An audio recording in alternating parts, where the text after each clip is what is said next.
মুখের রুচি যখন একেবারেই কমে যায়, কোনো কিছু দিয়ে যখন ভাত খেতে ইচ্ছে না করে, ঠিক তখনই আমি এইরকম ঝাল ঝাল করে লোট্টা শুটকি ভুনা করি।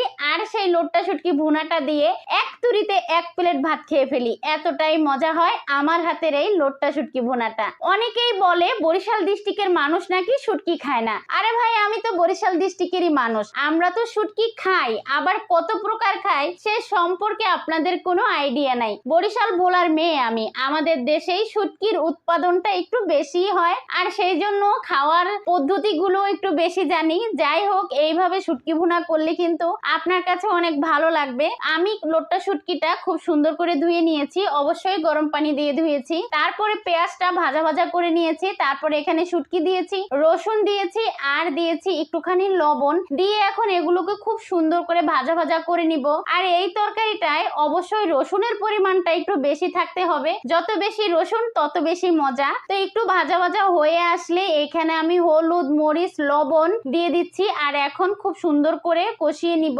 অবশ্যই আমি এখানে লবণটা কিন্তু কম দিয়েছি, যেহেতু আমি প্রথমে লবণ দিয়েছিলাম, এখন হালকা লবণ দিয়েছি। দিয়ে খুব সুন্দর করে ভাজা ভাজা করে নিলাম। তারপরে এখানে একটু পানি দিয়ে দিলাম, পানিটা দিয়ে আর একটু কষিয়ে নিব যাতে মশলার কাঁচা গন্ধ চলে যায়। হলুদ মরিচের কাঁচা গন্ধ থাকলে কিন্তু তরকারিটা খেতে মজা লাগবে না। তো যখন মশলার কাঁচা গন্ধ চলে গেল, তখন এখানে আমি ঝোলের পানি দিয়ে দিচ্ছি, আর ঝোলের পানিটা একটু কমিয়েই দিচ্ছি, কারণ আমি এটা একদম মাখো মাখো নামাবো। তো সুন্দর করে নেড়ে চেড়ে ঢেকে দিয়েছি।